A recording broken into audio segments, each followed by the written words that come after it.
ঘড়ির কাঁটা জানান দিচ্ছে বিকেল 4:25 বাজে। নীতি পা দুটো বিছানায় তুলে বাবু মেরে বসে দাঁত দিয়ে নখ কাটছে। পাশেই নৃত্য কোলের উপর রাখা কুশনে কনুই ঠেকিয়ে ডান হাতটা তার মাখনের মতন নরম গালে ঠেস দিয়ে আছে। বিজ্ঞের মতো গোল গোল চোখ করে চেয়ে কিছু ভাবতে ব্যস্ত সে। নৃত্যর ভাবনায় ব্যাঘাত ঘটিয়ে নীতি নড়েচড়ে বসে শুধোয়। সব তো শুনলি, ভাবিমনির থেকে যা শুনেছি টু জেড তোকে বলা শেষ। এখন থেকে কোনো ক্লু পাওয়া গেল কি? তোর কি মনে হচ্ছে? নৃত্য বিরক্তি মুখবিবর করে, দাঁতে দাঁত চেপে বলল, আহ আপু, একটু ভাবতে তো দিবে। তোমার তো সব কিছুতেই তাড়াহুড়ো, একটুও তরস হয় না তোমার? ভালো করে না ভেবে কাকে গিয়ে কি বলে ফেলি। শেষমেশ আসল দোষী বাইরে থাকলো, আর নির্দোষ কাউকে সন্দেহের তোপের মুখে ফেলে না দেই। বোনের এত বিজ্ঞ ভাবসাব আর কথার ঝাঁজ দেখে আড়ালে মুখ ভেঙচি কাটে নীতি। বোন এখন আবার কাকে সন্দেহ করে বসল, আল্লাহ মালুম। তবে বোনের সন্দেহ একেবারে নিছক হয় না। এই সে দিব্যকে ভাইয়া বলে সম্বোধন করে না, এটা আর কারো খেয়ালে না আসলেও বোন ঠিক খেয়াল করেছে। এই নিয়ে বোন তো রীতিমতো সন্দেহ করে।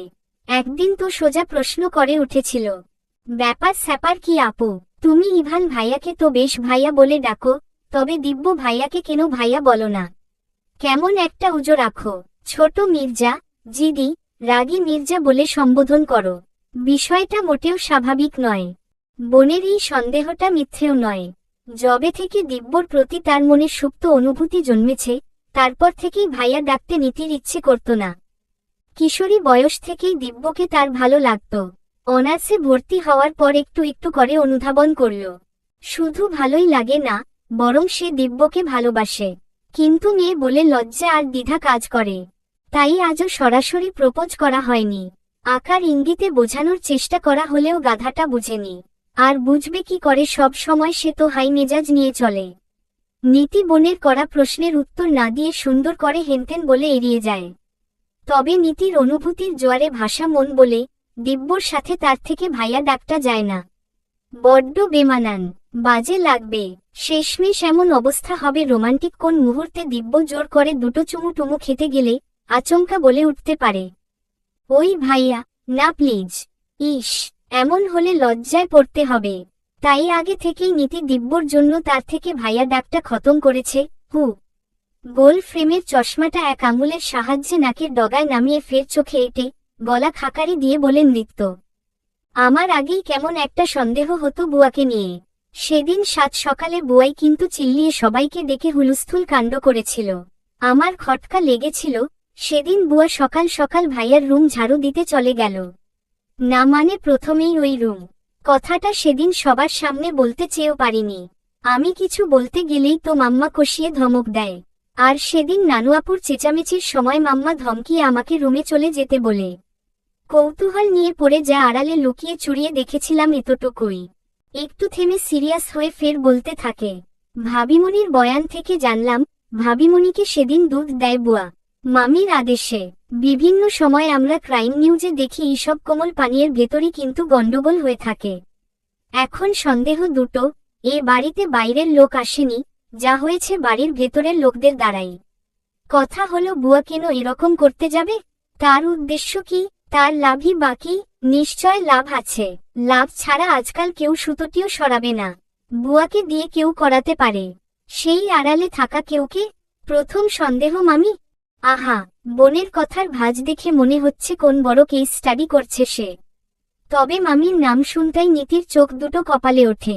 তেতে ওঠে ধমক দিয়ে বলে, আই তুই কি বলতে চাইছিস? হ্যাঁ মামি। মামি এসব করতে যাবে কেন? আজব, মাথা ঠিক আছে তোর? নৃত্য নাকের পাটাতন ফুলিয়ে বলে, আরে তুমি না বুঝে হাইপার কেন হচ্ছ? আমার পুরো কথাটা তো আগে শুনো। তার মধ্যে বাড়িতে দিব্য ভাইয়া ছিল না, তাই সে আপাতত সন্দেহের লিস্টে থাকছে না। মামাও বাড়িতে ছিলেন না। এখন আমার সন্দেহে প্রথম মামি দ্বিতীয় ইভান ভাইয়া। এছাড়া এ বাড়িতে আর কেউ সন্দেহের নেই। নানু আপু নিশ্চয় এসবে নেই। আর মাম্মা সেও এসবে থাকবে না, আমি চোখ বন্ধ করে বলে দিতে পারবো। এখানে ভিকটিম ভাবিমনি, বাদ বাকি সবগুলোকে তালিকা এনে অনুসন্ধান চালিয়ে যাই। দেখা যাক শেষমেশ কি হয়। ওকে ওকে, নীতি বিরক্ত হয়ে বলে। নৃত্য ভ্রুকুটি করে মৃদুস্বরে বলে, আজকে আমাদের জন্য একটা সুবর্ণ সুযোগ আছে। মাম্মা দিদুনকে ডক্টরের কাছে চেক আপ করতে নিয়ে গিয়েছে। মামি অফিসে, বাড়িতে বড়রা কেউ নেই। আন্দাজে একটা ঢিল ছুঁড়ে দেখি লাগে কিনা। কাজে আসলে লাভ, না আসলেও লস নেই।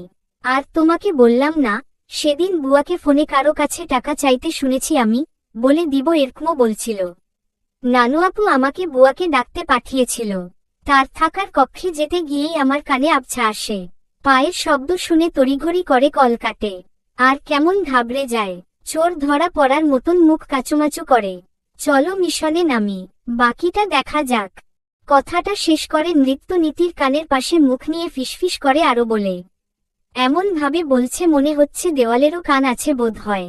আর তারা শুনে ফেললে বর্ষার সমস্যা হয়ে যাবে। সেদিন সকালে নীতি যখন ক্লোরোফর্ম স্প্রে বোতলটা দেখছিল, আর পাশে থাকা নৃত্যকেও ডেকে দেখায়। নীতি অতটা না ভাবলেও নৃত্য ভাবে, আর বলে, ক্লোরোফর্ম স্প্রে, এটা দিয়ে তো মানুষকে অচেতন করা হয়। বাড়িতে এটা এলো কি করে? কে কিনবে? কি জন্য? সম্প্রতি কয়েকদিন আগের ঘটনা তার মনে নাড়া দেয়। এটা ইভানের বারান্দা বরাবর নিচে পড়ে আছে। এই নিয়ে সন্দেহটা জোরালো হয়। নৃত্য বলে, আচ্ছা কোনো ভাবে এটা সেদিন রাতে ইউজ করা হয়নি তো? না মানে ভাবিমনির নাকি সে রাতের কথা কিছুই মনে পড়ে না। আবার ভাইয়াও সেইন বলেছিল, ভাইয়া না হয় ড্রিঙ্ক করে, তার মনে না থাকা অতটা অস্বাভাবিক নয়। তবে ভাবিমনি গোটা রাতের কথাই মনে করতে পারে না। কিছু তো সমস্যা আছে। তাকে মেবি অচেতন করা হয়েছিল। আমার তো প্রথম থেকে এরকমটা মনে হয়। আচ্ছা আপু আমি তো ছোট, তাই এই নিয়ে কথা বললে খারাপ দেখাবে। তাই তুমি ভাবিমনির থেকে শুনে নিও, পরে আমাকে বলো সেখান থেকে কোনো ক্লু পাওয়া যায় কিনা। আর ক্লোরোফর্ম স্প্রে এটা নিশ্চয় কেউ ভালো উদ্দেশ্যে আনেনি। কারো ডিগ্রি টি ডিগ্রি জন্যই। এটার সাথে ওটার কোনো সম্পর্ক নেই তো? জানাটা জরুরি। বুয়া কিচেনে পাস্তা বানাচ্ছে। ইউটিউব দেখে নৃত্য বলে যাচ্ছে কিভাবে মশলাপাতি কোন সময় দিতে হবে। নৃত্যর নাকি পাস্তা খেতে মন চাইছে, তাও এক্ষুনি। বুয়া ভাত, গোশ, ডাল, হরেক রকমের পিঠা বানাতে পারলেও এসব শহুরে ছেলেমেয়েদের খাবারগুলো তেমন পারে না। নৃত্য পাস্তার কথা বললে বুয়া ভালো হবে না জানায়। শিরিন সুলতানা, তারপর তনুজাকে এসব বানাতে দেখলেও এখনো আয়ত্তে আসেনি তার, তাই ঠিকঠাক পারে না জানায়। কিন্তু নৃত্য নাছরবান্দার মতন বলে সে ইউটিউব থেকে বলে দিবে। হঠাৎ নৃত্য ইউটিউব থেকে একটা ভিডিও জোরে সাউন্ড দিয়ে টেনে অন করে দেয়। সিসিটিভি ফুটেজ চেক করে ধরা পড়লেন মূল আসামি। গোপন ক্যামেরায় এক এক করে সব তথ্য উন্মোচন হয়। বাড়ির গৃহকর্মীর সহযোগিতায় এমন জঘন্য অপরাধ সংঘটিত হয়। গৃহকর্মী সহ মূল অপরাধী বর্তমানে জেলহাজতে। বুয়া প্যানে খুন্তি দিয়ে নাড়ছিল আর তার হাত মৃদু কাঁপছিল। নৃত্য কেবিনেটের উপর বসে চোরা চোখে সবটা অবলোকন করছে। ভিডিও পুশ করে নৃত্য একলাফে নেমে দাঁড়ায়। খুঁজে খুঁজে কিশমিশের কৌটা বের করে। তার থেকে হাতে কয়েকটা কিসমিস নেয়। মুখ পুড়ে চিবুতে থাকে। কিসমিস খেলে নাকি বুদ্ধি বাড়ে। এবার বুদ্ধি বাড়িয়ে সে ফিল্ডিংয়ে নামে। গম্ভীর মুখশ্রীতে বুয়ার পানে চায়। কপালে প্রগার ভাঁজ ফেলে ভারিক্কি গলায় বলে, তুমি বোধ হয় জানো না, আমাদের বাড়িতেও গোপন ক্যামেরা আছে, যেটা বাড়ির কোনায় কোনায় লুকিয়ে রাখা। আমি আজকে কিছু কারণে পুরনো ফুটেজ চেক করছিলাম। সেই সময় সেদিন, যেদিন তনুজা ভাবি আর ভাইয়া একরুমে ছিল সেদিনকার পুরো ঘটনা দেখেছি। বুয়ার হাত পায়ের কম্পন ক্রমশ বাড়তে থাকে। কপাল বেয়ে ঘাম ঝরছে। অতটা না জানলেও টিভি সিনেমা দেখে সে সিসিটিভি ক্যামেরা সম্পর্কে অল্প স্বল্প জানে। এই বাড়িতে শুধু মেইন গেটের দুই দিকেই তো দুটো সিসিটিভি ক্যামেরা এযাবৎকালে দেখে আসছে সে। বাড়ির ভেতরে আছে তা তো অজানা তার। আর বড়লোকদের ব্যাপার স্যাপার সে জানবে কি করে? তাদের সম্বন্ধে জানা বোঝার সাধ্যি তার আছে নাকি? নৃত্যর কথায় বুয়া ভরকায়, হকচকায়। নৃত্য পুরোদমে সুন্দর করে মিথ্যে বলে কথা বের করতে চায়। ফুটেজ স্পষ্ট দেখা যাচ্ছে তুমি তনুজা ভাবিকে। এতটুকু বলে থামেন নৃত্য। বুয়ার হাত পা থরথর করে কাঁপছে। খুন্তি দিয়ে নাড়তে গিয়ে হাত থেকে ছিটকে নিচে পড়ল। মুহূর্তে ঝনঝনিয়ে শব্দ চারিদিকে ছড়ায়। নৃত্য কপালের ভাঁজ গাঢ় করে বলতে থাকে, কেন করেছ এসব? কে বলেছে তোমায়? বলো আমায়। তাছাড়া বাড়ির সবাইকে কিন্তু ফুটেজগুলো দেখিয়ে দিব। শেষে জেলের ঘানি টানতে হবে কিন্তু। তাই বলছি সময় থাকতে থাকতে সত্যিটা বলে দাও। পাস্তাগুলো প্যানে লেগে ধরেছে। পোড়া পোড়া গন্ধ বেরুচ্ছে। বুয়ার সেদিকে মনোযোগ নেই। সে রীতিমতো কাঁপছে আর ঢোক গিলছে। নৃত্যের সন্দেহ আর টোপটা ঠিক লাগছে। বুয়া নিজেকে স্বাভাবিক রাখতে মেকি রাগ দেখিয়ে জোর গলায় বলে, ক ক কি কইতাছ তুমি? আমি কি করব? হ্যাঁ, মাথা মুন্ডু ঠিক আছে তোমার? হুদাই কি সব কইতাছ? আর কিসের? বুয়া জোর গলায় নিজেকে জাহির করতে চায়। নৃত্য এক হাতে চুলাটা অফ করে, তারপর চলে যাওয়ার জন্য পা বাড়ায় আর বলে, জানি তো এমনি এমনি বলবা না। যাই এক্ষুনি পুলিশকে ফোন করে আসতে বলি, আর ফুটেজগুলো এক এক করে সবার ফোনে দিয়ে দেই। পুলিশের 2-4 ঘা পড়লে গড়গড় করে মুখ খুলবে। নৃত্য পা বাড়ায়। পুলিশের নাম শুনে বুয়ার পায়ের তলার মাটি সরে যায়। চোখে অন্ধকার দেখতে থাকে। হঠাৎ ডুকরে কেঁদে উঠে বুয়া। নৃত্যর হাত 2 হাতে আঁকড়ে ধরে। হাউমাউ করে কাঁদতে কাঁদতে বলে, আল্লাহর দোহাই লাগে, নৃত্য মা আমার, তুমি পুলিশরে ডাইকো না। বিশ্বাস করো আমার কোনোই দোষ নাইকো। আমি ইচ্ছা কইরা কিছুই করিনি। নৃত্যর মনে খুশির ঝিলিক দেখা যায়। তাদের বাড়ির বাইরে সিসিটিভি ক্যামেরা থাকলেও ভেতরে নেই। এটা তো একটা আন্দাজে ঢিল ছুড়া ছিল। তবে কিছু সন্দেহও ছিল। অল্প স্বল্প মিথ্যে থেকে যদি ভালো কিছু হয়, তাহলে সেটা নিশ্চয় দোষের কিছু নয়। যাগ্গে ভালোই হলো। নৃত্য বুয়ার একটা হাত ধরে টানতে টানতে লিভিং রুমে আনে, যেখানে আগে থেকেই নীতি বসেছিল। নৃত্য তীক্ষ্ণ দৃষ্টিতে চেয়ে বলল, কে বলেছে? আর কি জন্য এসব করেছ সবটা খুলে বলো। ফ্যাচ ফ্যাচ করে কাঁদতে কাঁদতে আওড়ায়, বিশ্বাস করো তোমরা, আমি নিজের থাইকা কিছুই করিনি। আমারই কইছিল তাই। নীতি প্রশ্ন ছুড়ে দেয়, কে বলেছিল? কান্নার বেগ বাড়িয়ে জবাব দেয়, আমি ছেলেটার নাম জানি না, তয় দেখছি কয়বার। দিব্য নিজের রুমে ছিল। দুপুরে ভাত ঘুম দিয়ে এখন ফ্রেশ হয়ে বাইরে যাচ্ছিল। সিঁড়ি ভেঙে নিচে নামতে গিয়ে বুয়াকে কাঁদতে আর তাকে ঘিরে নৃত্য নীতি 2 বোনকে অগ্নিচক্ষু নিয়ে দাঁড়িয়ে দেখে বার কয়েক পলক ঝাপটায় দিব্য। লম্বা লম্বা পা ফেলে এগিয়ে গিয়ে ধমক দিয়ে বলে, কি হচ্ছে কি এখানে? তোরা কি করছিস? আর বুয়ার কি হয়েছে? 2 বোন ঘাড় ঘুরিয়ে দিব্যর দিকে এক পলক চাইল। বুয়া মাথা নিচু করে ফুপিয়ে ফুপিয়ে কাঁদছে। নীতি তপ্ত নিঃশ্বাস ফেলে বলল, কি হয়েছে সেটা বুয়া নিজে বলবে।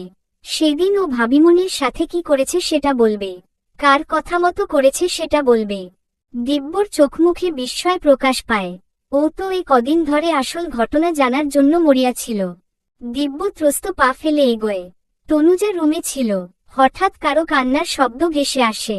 উৎস খুঁজতে নিচে আসছিল। দিব্যর দিকে নজর পড়তেই তার পা দুটো থেমে যায়।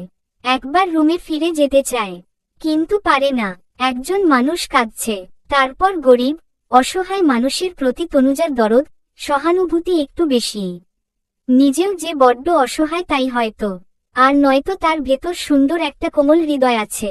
অন্যের ব্যথায় ব্যথিত হওয়া। তাই তনুজা ফিরতে চেয়েও পারল না। এক পা করে ক্রমশ নিচে নামতে থাকে।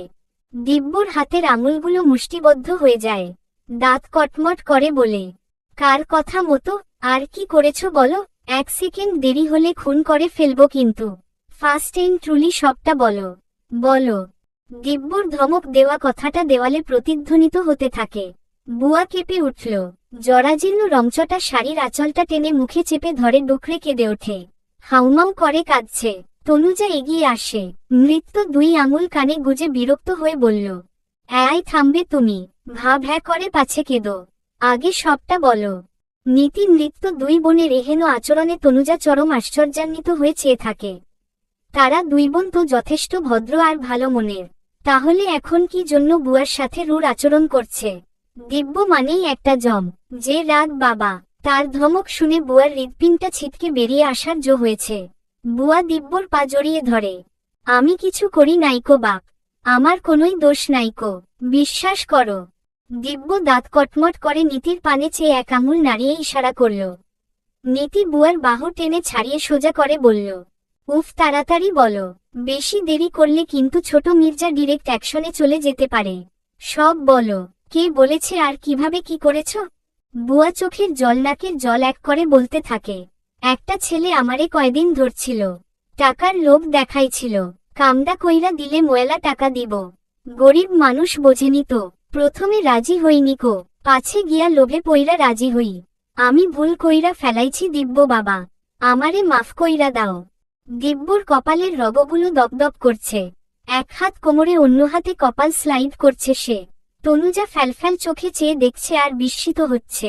দিব্য কষে আরেকটা ধমক দিতেই বুয়া হড়বড় করে বলতে লাগল, তনুজা মারে আর ইভান বাবাজিরে একসাথে দেখাইয়া সগলের কাছে খারাপ বানাইতে চাইছিল, যাতে করি খালা আম্মা তনুজারে এই বাড়ি তো থাইকা তারাই দেয়। এর বেশি কিচ্ছু আমি জানিনি। ওই পোলা যেভাবে কইছে আমি খালি তাই করছি। নীতি দাঁত কিরমিরিয়ে বলে, এত দৃশ্যপট বাদ দিয়ে কিভাবে কি করেছিলে সেটা বলো আগে, পরে ওই ছেলেকে বের করছি। দিব্য একটু করে অবাক হচ্ছে, তার মানে অন্য কেউ? এখানে ইভান নয়? বুয়া কেঁদে কুটে বন্যা ভাসিয়ে দিচ্ছে। থেমে থেমে বলে, তনুজার খাবারে ঘুমের ঔষধ দিবার কইছিল, আমি হেইডা দুধে দিয়েছিলাম।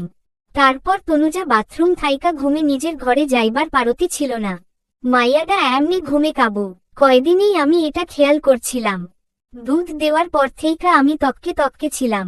তনুজা ঘুমে ঢুলতে ঢুলতে নিজ রুমের দিকে যাচ্ছিল। আমি তখন ওর হাত ধরে বলি, চলো তোমারে রুমে দিয়ে আসি। ও ঘুমে চোখ তুইলা তাকাইতে পারছিল না। ওর মনে কয় এটা মনে ছিল না। সেই সময় আমি ওরে নিজের রুমে না নিয়ে ইভান বাবার রুমে দিয়ে আসি। তারপর ইভান বাবা তো রাত কইরা বাড়িতে ফিরে। রুমে ঢোকার আগ দিয়া আমি মেইন সুইচ অফ করে দেই। ইভান বাবা এমনি মদ খাইয়া আসে। তার তো হুসটুস কমই থাকে। অন্ধকারে সে অমনি শুয়ে পড়ে। কিছুক্ষণ পর আমি রুমে গিয়ে ওই পোলার কথা মতো ঘুমানো ইভানের সামনে ওই বোতল থেইকা একটু সেন্ট গায়ে মাখার মতন করি। নীতি তড়িঘড়ি করে বলল, ক্লোরোফর্ম স্প্রে করো। তাই তো। তনুজার হাত পা অবশ হয়ে আসছে। তার সাথে কার এত শত্রুতা, যে সবার সামনে তাকে অপমানিত, লাঞ্ছিত, অপদস্থ করতে চেয়েছিল। দিব্যর মাথায় দাউদাউ করে আগুন জ্বলছে। এটা মহিলা না হয়ে ছেলে মানুষ হলে দিব্য আজ আর বয়স দেখত না। আচ্ছা মতো রাগ মিটাত, তবে বয়স্ক মহিলা দেখে তার ভেতর থাকা শিক্ষা তাকে চূড়ান্ত পর্যায়ে নেয় না। দিব্য চোখ বন্ধ করে নিঃশ্বাস ফেলে। চোখ দুটো দিয়ে তার আগুনের স্ফুলিঙ্গ বেরুচ্ছে যেন। আকাশ বাতাস কাঁপিয়ে কণ্ঠে তেজ নিয়ে বলল, তোমার লজ্জা করল না একবারও? বিবেকে বাঁধল না এসব করতে? নিজের মেয়ের বয়সী একটা মেয়ের সাথে। আর ইভান, তুমি জানো ক্লোরোফর্ম সম্পর্কে? একটু মাত্রা এদিক ওদিক হলেই মানুষের প্রাণ চলে যায়। যদি ইভানের কিছু হয়ে যেত। নীতি অবাক চোখে চেয়ে দিব্যর দিকে। যে ভাইয়ের সাথে আজ 1.5 বছর কথা বলে না, দেখেও না দেখার মতন চলে, অথচ ভাইয়ের জন্য আজ এভাবে বলছে। নীতির ভালো লাগলো। তনুজার চারিপাশটা কেমন ঘুরছে, অস্থির লাগছে। বুয়া ফুপিয়ে বলে, ছেলেটা বারবার কইছিল সামান্য একটু দিতে, তাইলে 5 থেকে 6 ঘন্টার ভিতরেই হুঁশ ফিরবে, কোনো সমস্যা হইব না। নীতি বুয়াকে প্রশ্ন করে, সেই ছেলেটিকে? দিব্য বাবার বন্ধু। নাম জানি নাকো, শুনছিলাম, তয় মনে করবার পারছি নাকো। এই বাড়ি তো দিব্য বাবার লগে কয়বার দেখছিলাম। দিব্য ঝটকা খায়। বন্ধু কে সে? অনেকক্ষণ ধরে ছেলেটির বর্ণনা শুনে বুঝতে পারে লিমন। তারপর একদম শিওর হয় বুয়ার ফোন থেকে ছেলেটির নম্বর নিয়ে। দিব্য চোয়াল শক্ত করে অস্ফুটে বলে, ব্লাডি বিচ, তোকে আমি খুন করে ফেলব। দিব্য পরপর লিমনের নম্বরে কল করে। রিসিভ করতেই দিব্য ঠান্ডা গলায় বলল, তুই কোথায়? কেন, কি হয়েছে? যে প্রশ্ন করেছি তার উত্তর দে আগে। তোর সাথে আমার কথা আছে। আমি আসাদ গেট আছি। সোহরাওয়ার্দী উদ্যানে সন্ধ্যার দিকে আয়, আড্ডা দিব। তুই আসাদ গেটেই থাক, ওখানেই থাক, আমি এক্ষুনি আসছি। দিব্য পাগলা ষাঁড়ের ন্যায় ছুটে যায়। কি জন্য এসব করেছে আর এর পরিণাম কতটা ভয়াবহ দিব্য বুঝিয়ে দিবে। দিব্যর এভাবে যাওয়া দেখে নীতি চিন্তায় পড়ে। তনুজা পাথরের মতন নিস্পন্দ চোখে চেয়ে দাঁড়িয়ে। নীতি বড় বড় শ্বাস ফেলে বলে, দিব্যর এভাবে যেতে দেওয়া ঠিক হলো না। ওর যে রাগ, শেষে না মার্ডার টার্ডার করে ফেলে। ওকে আটকানো দরকার, কিন্তু ও তো বেরিয়ে গেল। এখন কি করি? মামিকে ফোন করব। নীতি ফোন নিয়ে পরপর মামা মামি ইভানকে কল করে। রিং হয়, কেউ রিসিভ করে না। আজ অফিসে গুরুত্বপূর্ণ কাজ আছে, নিশ্চয় ওরা মিটিংয়ে ব্যস্ত আছে। ওহ শিট, কেউ ফোন তুলছে না। নীতি অসহায় চোখে চারিদিক চাইল। তনুজার হাত ধরে ঝাঁকিয়ে বলল, আমি বুঝতে পারছি না এখন কি করব। এখন কি করলে ভালো হবে? কিছু বলো প্লিজ, এভাবে চুপ করে থেকো না। তনুজা সম্বিত ফিরে পায়। ওর টনক নরল। পরপর অস্থির হয়ে বলল, দিব্যকে আটকাতে হবে, ও অঘটন ঘটিয়ে ফেলতে পারে। জলদি চলো, ওকে আটকাতে হবে। কিন্তু ও কোথায় গিয়েছে? কল দাও ওকে। তোমার কি মনে হয় ও কল তুলবে? নেভার। অলরেডি আমি দুবার ওকে কল দিয়েছি। প্রথম বার কেটে দিয়েছে, পরের বার রিং হয়ে কেটে যাচ্ছে। মৃত বলল, 1 মিনিট, ভাইয়া কথা বলার সময় আসাদ গেট থাক এটা বলেছিল। তাহলে? নীতি আর এক মুহূর্ত দেরি না করে দৌড়ে রুম থেকে ব্যাগটা নিয়ে বেরোয়। তনুজা অস্থির চিত্তে বলল, আমিও যাব। বুয়া আঁচল মুখে চেপে ধরে মরা কান্না জুড়েছে। নৃত্য কানে তুলো গুজে নিয়েছে। সোফায় বসে সে ফোন স্ক্রুল করছে। বুয়াকে শাসিয়েছে। সিকিউরিটি গার্ডকে ফোন করে বলে দিয়েছি, তাই পালানোর সুযোগ নেই। বাড়িতে সবাই ফিরুক, তারপর বিচার বসবে। আসাদ গেট একটা ফার্মেসির দোকানের সামনে একজন বন্ধুর সাথে ছিল লিমন। দিব্য ঝড়ের গতিতে বাইক চালিয়ে যায়। মাঝখানে ট্রাফিক সিগন্যাল একবার আটকা পড়ে। ছোটবড় গাড়িগুলোকে টপকে সে ক্ষিপ্ত হয়ে ছুটে আসে। বাইকটা দাঁড় করিয়ে নেমে যায়। বন্ধু জন হাস্যোজ্জ্বল মুখে এগিয়ে আসে। এদিকে অতর্কিতভাবেই দিব্য লিমনের শার্টের কলার চেপে ধরে, আরেক হাত দিয়ে নাক বরাবর ঘুষি দেয়। মুহূর্তেই ছিটকে রক্ত বেরোতে থাকে। পাশে রাফি ছিল। সে দিব্যকে থামাতে চেষ্টা করে। এই দিব্য, কি হয়েছে? কি করছিস কি? দিব্যর গায়ে যেন অশরীরী শক্তি ভর করেছে। কিছুতেই তাকে দমানো যাচ্ছে না। দিব্য রক্তচক্ষু নিয়ে বিশ্রী গালি দিয়ে বলে, সুরের বাচ্চা, তুই কি জন্য এসব করেছিস বল? তনুজার সাথে তোর কিসের শত্রুতা? আর ইভান, ওকে কেন মাঝখানে টেনে এনে এরকম জঘন্য ঘটনা ঘটালি? বল। দিব্যর কিল ঘুষিতে লিমনের দাঁত বোধ হয় একটা নড়ে গিয়েছে। নাক দিয়ে মুখ দিয়ে সমানে গলগল করে রক্ত বেরুচ্ছে। লিমনের কথা বলার শক্তি নেই। তার মানে দিব্য সব জেনে গিয়েছে। এতটুকু বুঝতেই লিমনের পিলে আরো চমকে ওঠে। আত্মা শুকিয়ে এইটুকুন হয়ে যায়। এই বুঝি প্রাণ পাখিটা ছিটকে বেরিয়ে যাবে। রাগী খ্যাপাটে দিব্যর থেকে তার নিস্তার নেই। আশেপাশে লোক জড়ো হয়ে যায়। সবাই শুধু দেখছে, কেউ সাহস নিয়ে এগোয় না ঠেকাতে। রাফি একা দীর্ঘদেহী দিব্যর সাথে পেরে উঠছে না। দিব্যকে থামাতে গিয়ে তার নাজেহাল অবস্থা। সিএনজি করে ওরা মাত্র আসাদ গেট আসে। নীতি ড্রাইভারকে আস্তে চালাতে বলে। ঘাড় ঘুরিয়ে নীতি এদিক ওদিক দেখছিল। হঠাৎ তনুজা নীতির বাহু ধরে ঝাঁকিয়ে বলল, নীতি ওদিকটায় দেখো, দেখো দেখো, লোকজন জট পাকিয়ে আছে। ওখানে অত ভিড় কেন? নীতিও বেশ উদ্বিগ্ন হয়ে দেখে ড্রাইভারকে থামাতে বলে। ত্রস্ত হাতে ব্যাগ থেকে টাকা বের করে ভাড়া মিটায়। তারপর দৌড়ে যায়। লোকজনের ভিড় ঠেলে এগোয়। দিব্যকে আটকানো যাচ্ছে না। দিব্যর হাতে রক্ত লেগে আছে। সাদা টি শার্টেও রক্তের ছিটা লেগে। দিব্যর কপাল বেয়ে দরদরিয়ে ঘাম ছুটছে। তনুজা চেঁচিয়ে বলল, থামো দিব্য থামো। নীতি গিয়ে দিব্যর হাত ধরে। তনুজা হাঁপাতে হাঁপাতে বলে, প্লিজ দিব্য, রাগটা কন্ট্রোল করার চেষ্টা করো। আর মারলে ও মরে যাবে।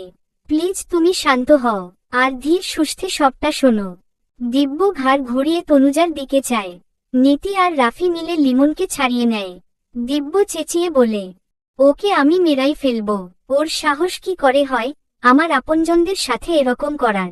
এই বলে ফের তেরে যেতে নিলে নীতি সামনে দাঁড়ায়। বলে, থামো, আল্লাহর দোহাই লাগে একটু থামো প্লিজ। এটা রাস্তা। এভাবে মারামারি করলে পুলিশ এসে তোমাকেই ধরবে, কিন্তু শেষে আমাদেরই বদনাম হবে। তাই বলছি মাথা ঠান্ডা রাখো। রাফির গায়ে শরীরের ভার ছেড়ে দাঁড়িয়ে লিমন। দিব্য আঙুল উঁচিয়ে ভ্রু নাড়িয়ে বলে, তনুজার সাথে তোর কিসের শত্রুতা? মাঝখানে ইভানকে কেন বলির পাঠা বানালি? বুয়াকে টাকা দিয়ে এসব করিয়েছিস, কিন্তু কেন? আর ক্লোরোফর্মে যদি ইভানের কোনো ক্ষতি হতো তখন কি হতো? Answer me Limon, answer me. দিব্য আশপাশ কাঁপিয়ে চেঁচিয়ে শেষের কথাগুলো বলে। লিমনের চোখ বুজে আসতে চাইছে। রক্তে মাখামাখি তার বদনখানি। ওভাবে রাফির গায়ে ভর দিয়েই থেমে থেমে কষ্ট করে বলতে থাকে, তোর ভুল হচ্ছে। আর আমার বাপের অত টাকা নেই যে টাকা দিয়ে মানুষ ভাড়া করে এসব করব। এসব আমি নয়, তৃষা করেছে। মাঝখানে আজ আমি ফেসে গেলাম। দিব্যর দুই ভ্রু গুটিয়ে আসে। পরপর অবাক হয়ে বলল, ও আট, তৃষা করেছে মানে? কিন্তু কেন? লিমন ব্যথায় গুঙাতে গুঙাতেই বলে, তুই তনুজাকে নিয়ে খুব গর্ব করতিস। তনুজার প্রশংসায় পঞ্চমুখ ছিলি। তারপর তৃষাকে ফোনে বিশ্রীভাবে গালি দিয়েছিলি। তৃষা সেই রাগ ক্ষোভ থেকেই তোর সামনে প্রমাণ করতে চায় তনুজা ভালো মেয়ে নয়। অনেকদিন ধরে তৃষা আমার কাছে ফোনে হেল্প চাইছিল। তারপর তনুজা তোদের বাড়িতে যাওয়ার পর তৃষার রাগ বেড়ে যায়। ও ভাবে তুই তনুজাকে বাড়িতে আশ্রয় দিয়েছিস, কিন্তু তুই তো জানতিসই না আন্টি তনুজাকে এনেছিল। ও বাড়িতে তনুজা থাকলে তোদের জনের সম্পর্ক আরো গাঢ় হবে। এই ভেবে তৃষা এমন ছক কষে, এক, তনুজাকে ও বাড়ি ছাড়া করা, দুই, তুই নিজে যেন তনুজাকে বাজে মেয়ে ভাবিস। তৃষার বিশ্বাস ছিল তৃষাকে যে গালিগুলো দিয়েছিস স্বয়ং তুই নিজে সেগুলো তনুজাকে দিবি। কিন্তু সব উল্টো হয়, তনুজা ও বাড়ির বউ হয়ে গেল, আর তনুজার প্রতি তোর অন্ধ বিশ্বাস রয়ে গেল। দিব্য দাঁত কিরমিরিয়ে বলে, তোর লজ্জা করল না তৃষার কথা মতো এরকম করতে, একটা মেয়েকে সবার সামনে খারাপ প্রমাণ করতে? কতটা নীচ তোর মন মানসিকতা! ছি, আমার ঘেন্না হচ্ছে। এরা এক একটা আমার বন্ধু ছিল। একটু থেমে তনুজার দিকে এগিয়ে গিয়ে বলে দিব্য, তনুজা এবার তোমার পালা, পায়ের থেকে জুতা খুলে ওকে পিটাও। এটা তোমার দিক হতে শাস্তি, তারপর তো ওকে আমি পুলিশে দিব। তনুজা নিষ্প্রভ চোখে চেয়ে, দিব্য ফের বলল, কি হলো, যা বলছি তাই করো। দিব্যর ধমকানিতে মৃদু কেঁপে ওঠে তনুজা, মিহি স্বরে বলে, থাক না দিব্য থাক, এমনিতেই অনেক মেরেছ। দিব্য কথা না বলে সরাসরি তনুজার হাত ধরে।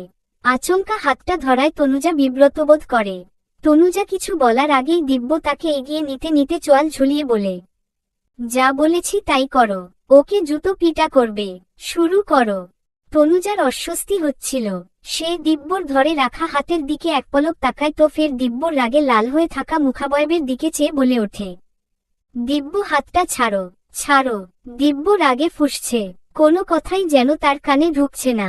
সে যেন নিজের মধ্যে নেই। লিমন আর তৃষাকে কেটে টুকরো টুকরো করে ফেললেও তার রাগ মিটবে না, এতটুকু শান্তি হবে না, সেই স্বস্তি পাবে না। এতটা রাগ ক্ষোভ দিব্যর হচ্ছে। দিব্য রাগে কাঁপছে। রাগী স্বরে গলার স্বর চড়িয়ে দিব্য ফির বলল, যা বলছি তাই করো। তনুজা বড় দ্বিধা দ্বন্দ্বে পড়ল। তন্মধ্যে লিমন কথা বলে ওঠে। মুখ খুলতে গিয়ে ব্যথায় মাথাটা ঝিমঝিম করে ওঠে তার, তবুও রাগ ক্ষোভ নিয়ে আওড়ায়, দিব্য আজ আমায় খারাপ বলছিস? তুই নিজে কি? তুই বোধহয় ধোয়া তুলসী পাতা। তনুজাকে নিয়ে তোর এত বাড়াবাড়ি? হ্যাঁ, আমি তৃষার কথায় সব করেছি। এর পিছনে তনুজার উপর আমার রাগ ছিল। সেদিন ডিয়ার কমপ্লিট করতে ওকে প্রপোজ করাই কত কড়া কথা বলে অপমান করল আমায়। কিন্তু ঠিকই তো দিন পর তোর প্রেমে পড়ল। সেই রাগ থেকেই আমি তৃষাকে হেল্প করি। আর আজ তুই বড় বড় করে বলছিস, আরে আমাদের সাথে বাজি ধরে তো তনুজাকে প্রেমে ফেলতে গিয়েছিলি তুই। দারুণ অভিনয় করলি মাইরি, অভিনয় মাতো করলি। তনুজা তোর প্রেমে পড়ল, ওদিকে তুইও। কিন্তু ওটা তো বাজি ধরাই ছিল। আর তুই আমাকে বলছিস নিজের দিকে তাকা। হাহ, বড় ভাইয়ের হবু বউ। যদিও তৃষা বন্ধু ছিল, তারপরও তো সেই সময় তৃষার পরিচয় ছিল তোর ভাইয়ের হবু বউ। তাকে নিজে পালাতে হেল্প করলি। ইভেন এক সময়ে ফোনে জনের রিলেশনে গেলি। হ্যাঁ, পরপর সবটা শুনে তনুজার মাথায় আকাশ ভেঙে পড়ল। তনুজা বাকরুদ্ধ হয়ে যায়, স্তব্ধ হয়ে বিমূঢ় ঠাই দাঁড়িয়ে রয়। দিব্য সম্পর্কে এমন কিছু শুনতে হবে তা স্বপ্নেও ভাবেনি সে। দিব্যর উঁচু মাথাটা মুহূর্তেই নুয়ে আসে। কোথাও একটা অপরাধবোধে ভুগছে সে। আজ নিজের কাছেও সে স্বচ্ছ নয়। কথাগুলো তো মিথ্যা নয়। তনুজার দিব্যর প্রতি ঘেন্না হচ্ছে। সে বাজি ধরা প্রেম ছিল, পুরোটাই অভিনয় ছিল। আর সত্যিই তার তৃষার সাথেও। এসব শুনে দিব্যর প্রতি ঘৃণার মাত্রা বাড়তে থাকে। পরপর সম্বিত ফিরে পেতেই তনুজা তৎক্ষণাৎ দিব্যর ধরে রাখা হাতটা এক হাত দিয়ে ছাড়ানোর চেষ্টা করতে করতে কণ্ঠে তেজ ঢেলে বলে উঠল, হাতটা ছাড়ো, আমার হাতটা ছাড়ো দিব্য। তোমার কোন রাইট নেই এভাবে যখন তখন আমাকে ছোঁয়ার। একটা কথা কান খুলে শুনে রাখো, নেক্সট আমার সাথে কথা বলতে হলেও দুইবার ভেবে কথা বলবে। আমি তোমার গার্লফ্রেন্ড নই, মনে রাখবা। আমি তোমার বড় ভাইয়ের বিয়ে করাবো, হবু বউও নই। তনুজার ধরে রাখা হাতটা মুহূর্তেই ছেড়ে দেয় দিব্য। সাথে মাথাটা নুয়ে পড়ে তার, মনে রাখবা আমি তোমার বড় ভাইয়ের বিয়ে করাবো। দিব্যর কানে বার কয়েক কথাটা ঝনঝনিয়ে বাজতে থাকে। কিছু পলক সময় নিয়ে দিব্যর মুখ থেকে অস্ফুট স্বরে বেরোয়, সরি। ওদিকে রাফি লিমনকে নিয়ে কেটে পড়ে সিএনজি ডেকে ওঠে বসে হাসপাতালে নেওয়ার জন্য। নীতি শান্ত গলায় বলল, বাড়ি চলো। আর আমার মনে হয় আপাতত তৃষার ব্যাপারটা হাইডে রাখাই বেটার হবে। কারণ তৃষা এসব করেছে সেসব তুলে ধরতে গেলে তোমাদের দুজনের বিষয়টা সবার সামনে আসবে। জানি না ভাইয়া কিভাবে নিবে, কিন্তু নানু আপু ঠিকভাবে নিবে না। তাই বলছি এখন এসবের পিছনে বুয়া আর লিমন ছিল এতটুকুই সবাইকে জানানো ভালো হবে। পরে কোন উপযুক্ত সময়ে ধীরস্থিরভাবে ভাইয়াকে জানানো যাবে। চলবে।